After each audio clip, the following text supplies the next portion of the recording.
उसका नाम है। वायु रिया रिय पुलम। हाँ, पुला पुला पुला, पुला वायु रिय पुला।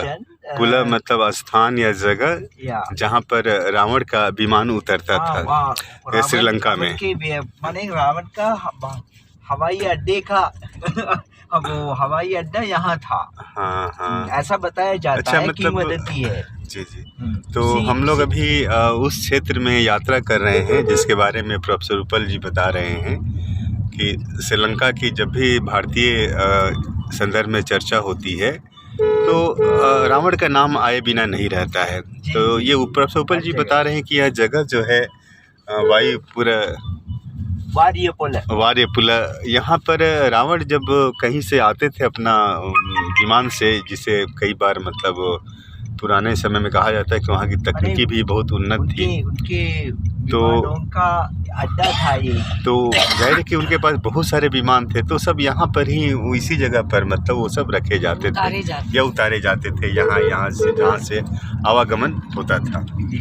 ये हम उसी स्थान से गुजर रहे हैं और हम लोग उसी स्थान से गुजर रहे हैं। ये श्रीलंका का मध्य वेस्टर्न मतलब क्षेत्र है और यह जगह हम लोग जहाँ जा रहे हैं अनुराध उत्तर मध्य मार्ग है। उपल जी बता रहे हैं कि और इस रास्ते से हम लोग प्रांत की ओर हम जा रहे हैं। हाँ, उत्तर मध्य प्रांत की ओर हम जा रहे हैं। और इसकी सबसे बड़ी बात है कि मतलब जहाँ हम जा रहे हैं ईसा पूर्व 2वीं शताब्दी अनुराधपुर है, जहाँ पर सभ्यता मतलब के बारे में हाँ, इस सभ्यता का एक तरह से उदय हुआ, एक नई सभ्यता बनी जो मतलब एक तरह से मतलब श्रीलंकाई इतिहास और मतलब समाज के लिए एक बहुत बड़ी बात मानी जाती है।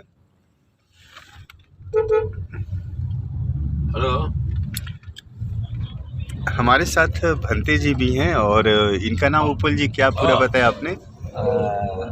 भंते रंबुकन सिद्धार्थ।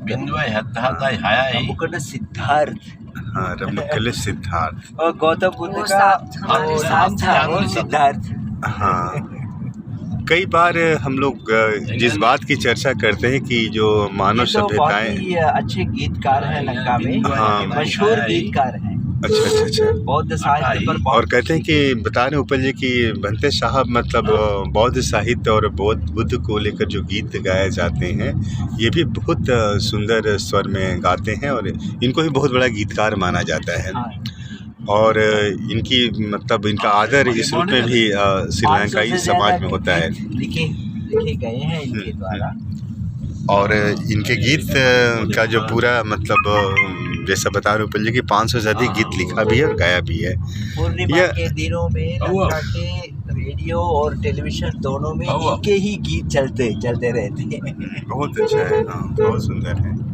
तो कई बार यह जो सामाजिक जो संदर्भ होते हैं ना किसी भी देश और राष्ट्र को समझने में बहुत मदद करते हैं। कल ही अभी हमारी चर्चा हो रही थी जब हम कल्याणी मंदिर के आसपास घूम रहे थे, कल्याणी नदी के किनारे, जहाँ पर बुद्ध की एक सोई हुई मुद्रा दिखाई पड़ती है जैसा कि भारत के कुशीनगर में दिखाई पड़ती है। और वहाँ पर जो बोधि वृक्ष है वहाँ पर पीपल का पेड़ है। तो अभी भी देखकर लग रहा था कितनी आस्था है श्रीलंका के समाज में बौद्ध एक तरह से मतलब धम्म और एक तरह से दर्शन के लिए। और कहा जाता है कि यह किसी समाज की जो आस्था होती है, एक तो खैर अंध आस्था की चर्चा होती है, लेकिन कई बार सामाजिक आस्थाएं जो होती है वह लोगों के मन और उनके सामाजिक संबंधों या कहिए कि उसका विस्तार करती है। और कई बार यह समझना भी बहुत ज़रूरी होता है। कई बार हम लोग हर चीज़ को धर्म की दृष्टि से देख करके उसको अलग नज़रिया अपना लेते हैं, लेकिन अगर एक समाज की आस्था और विश्वास अगर इन चीज़ों में है तो यह भी समाजशास्त्रियों और इतिहासकारों के लिए ज़रूरी है कि उसका सही तरीके से विश्लेषण, मूल्यांकन और उन संदर्भों को स्थापित करने की कोशिश करें कि आखिर इस तरह की आस्था इतनी गहरी है तो उसके पीछे क्या मतलब सामाजिक और ऐतिहासिक कारण हो सकते हैं।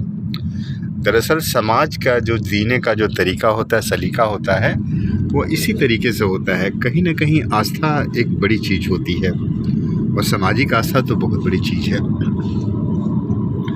अनुराधपुर की जिस सभ्यता की चर्चा उपल जी कर रहे थे, जाहिर है कि जो भी श्रीलंका से परिचित हैं और भारत में तो 1890 के पहले भी लोग आते रहे हैं और 1890 के दशक में तो इतनी यात्राएं हुई है कि अनेक आपको यात्रा करने दिखाई पड़ेंगे। मेरी श्रीलंका यात्रा, राहुल जी तो के बारे में तो चर्चा हो